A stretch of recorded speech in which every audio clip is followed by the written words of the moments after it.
కోసం. రాజు వెడ్స్ రాంబాయ్ ఎంత సక్సెస్ సాధించింది మూవీ అనేది మన అందరికీ కూడా తెలిసిందే. మరి ఆ సక్సెస్ ఏ విధంగా వచ్చింది ఏంటి, ముఖ్యంగా సక్సెస్ని మనతో పంచుకోవడానికి డైరెక్టర్ గారు మనతో పాటు ఉన్నారు, వారితో మాట్లాడదాం. నమస్తే సార్, ఎలా ఉన్నారు? నమస్తే మేడం, మంచిగా ఉన్నా మేడం, బాగున్నా మేడం. అసలు ఎంత క్యాజువల్గా మాట్లాడుతున్నారంటే మీరు, ఎలా అనిపిస్తుంది ఇంత పెద్ద సక్సెస్ వచ్చింది మూవీకి?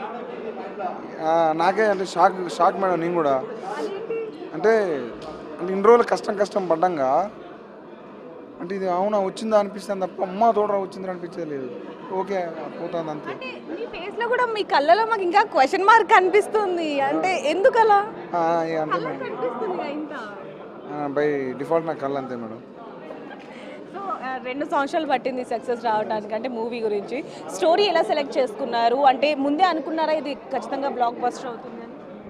నమ్మకం అయితే ఉంది మేడం, నమ్మకం అయితే ఉంది. ఒక ఫ్రెష్నెస్ అయితే ఉంటుంది కథలో అనుకున్నా, కానీ ఇంత సక్సెస్ చేస్తారని నాకు ఎక్స్పెక్టేషన్ చేయలేదు.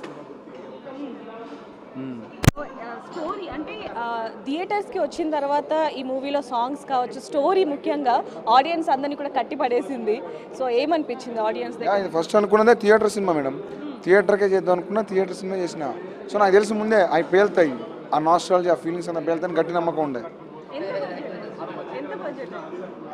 2.5 అయింది. అంటే దాన్ని డబల్ వచ్చిందని చెప్పొచ్చు, ట్రిపుల్ కూడా వస్తుంది.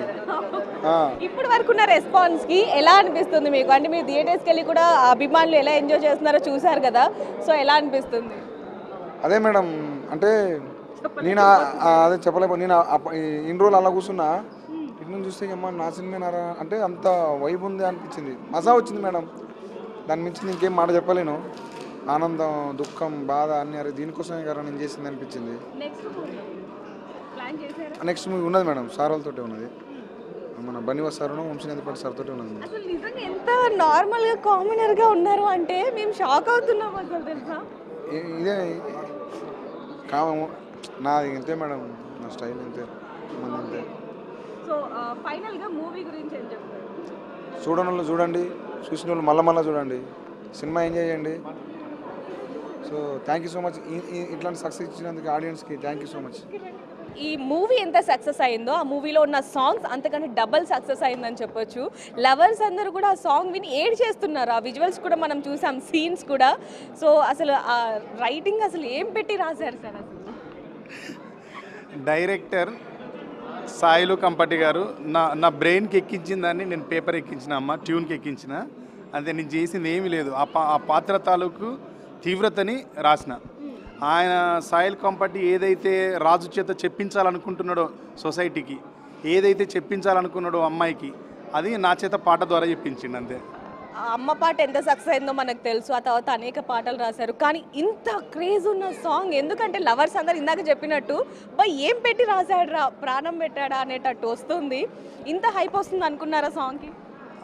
నేను కాదు కానీ మా ఈటీవీ విన్ వాళ్ళు, Sai sir, Nitin sir and Tanmay garu, Bittu గారు, తర్వాత వేణు అన్న తమ్ముడు అయితే ఒక చరణం ఈయన ఉన్నప్పుడే రాసినాం, మార్చి రాసినాం. ఫస్ట్ చరణం అది కాదు, వేరే రాసినాం, అది గుర్తుకు లేదు మేడం. ఒకటి కాదు 4 రాసినాం దానికోసం.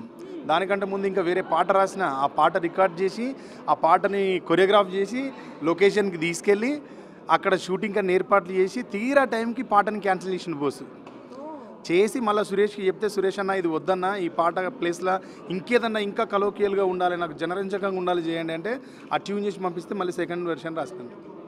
అట్లా పుట్టింది పాట. అది నాకు పాట విన్నప్పుడు మీకు ఏమనిపించింది? అసలు మీ గర్ల్ ఫ్రెండ్ గుర్తుకొచ్చిందా? నా గర్ల్ ఫ్రెండ్ నా పిల్లమే. నాకు మీది కూడా లవ్ మ్యారేజేనా? లేదు, అరేంజ్డ్ లవ్ మ్యారేజ్. అంటే పెళ్లి చేసుకున్న తర్వాత ప్రేమించుకున్నారు. ఆ సాంగ్ విన్న తర్వాత మీకు మీ వైఫ్ గుర్తుకొచ్చిందా? అంటే మీ వైఫ్కి మీ ప్రేమ చూపించాలి అనిపించిందా? మేడం అంత ఆర్టిఫిషియల్ ఉండదు మేడం, పక్కన ఉంటాం రోజు, అదే ప్రేమ కదా. సాంగ్ గురించి మాట్లాడారు, మరి మూవీ ఎలా ఉంది? మూవీ ఎట్లా ఉంది అన్నది ఈరోజు జరిగిన ఫంక్షన్, ఇప్పుడు మన ఇద్దరం మాట్లాడుకుంటున్న ఈ సంభాషణ ఎగ్జాంపుల్. మేమేమి ప్రత్యేకంగా చెప్పాల్సిన అవసరం లేదు, ఎందుకంటే ఆడియన్స్ దాన్ని ఎంత ఆదరించాలో అంతకు పైన ఆదరించింది. మేము అసలు ఇంత ఊహించలేదు, కానీ అందరికీ కృతజ్ఞత తెలియజేయాల్సిందే. అందరికీ చాలా చాలా రుణపడి ఉన్నాను తెలుగు ప్రేక్షకులందరికీ. నెక్స్ట్ మూవీలో చిరంజీవి గారితో కూడా మీరు వర్క్ చేయబోతున్నారంటూ కూడా ఇందాకే స్టేజ్ మీద మేము వినడం జరిగింది. సో దాని గురించి ఏం చెప్తారు? అది ఇప్పుడే బాబీ సార్ ఆఫర్ చేసిండు. చిరంజీవి గారికి పాట రాయడం అయితే నా జీవిత లక్ష్యం. నాకు చిరంజీవి గారిని కలిసే అవకాశం వచ్చినా లవ్ స్టోరీ అప్పుడు నేను కలవలేదు. ఎందుకు కలవలేదని నన్ను అందరూ అడిగితే చెప్పినా నేను చిరంజీవి గారికి ఎప్పటికైనా జీవితంలో పాట రాసి చిరంజీవి గారిని కలవాలి. ప్రజారాజ్యం పార్టీ పెట్టినప్పుడు నేను చిరంజీవి గారి కోసం పాట రాసి కలవలేకపోయినాను.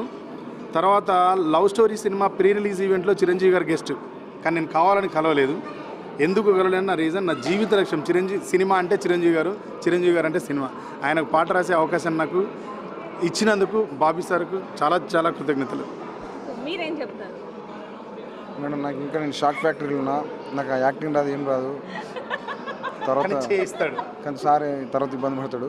So thank you sir, Bobby sir. Anyways నా మీద ఆ చిన్నది ఏదో ఇంకో కొత్త యాంగిల్ చూసిర్రు, దానికి సార్కి చాలా రుణపడి ఉంటారు. ఇంకా మళ్ళీ మెగాస్టార్ చిరంజీవి గారు అంటే అది వేరే లెవెల్. సో చేస్తా మేడం, ఏదో ఒకటి యాక్టింగ్ చేస్తా, ఏదో ఒకటి చేస్తా. సరే మేడం, థ్యాంక్ యూ. సో చూస్తున్నాం కదా మూవీ అనేది ఎంత హైలైట్ అయిందనేది చూస్తున్నాం. 2 తెలుగు రాష్ట్రాలు కూడా బ్లాక్ బస్టర్ అయిందని చెప్పొచ్చు. ఆ సక్సెస్ మీట్ని కూడా ఇప్పుడే మనం చూడటం జరిగింది. వాళ్ళ మాటల్లోని ఈ ఒక్క మూవీతోని అందులో ఉన్న ఆర్టిస్టులందరికీ కూడా వేరొక మూవీస్లో అనేక మూవీస్లో కూడా అవకాశాలు వచ్చాయి. ముఖ్యంగా మ్యూజిక్ డైరెక్టర్కి కూడా చిరంజీవి గారితో నటించే అవకాశం కూడా రాబోతుందనే తెలుస్తుంది. మరిన్ని వార్తల కోసం చూస్తూనే ఉండండి బిగ్ టీవీ. కెమెరామ్యాన్ శ్రీకాంత్తో రిపోర్టర్ దేవి.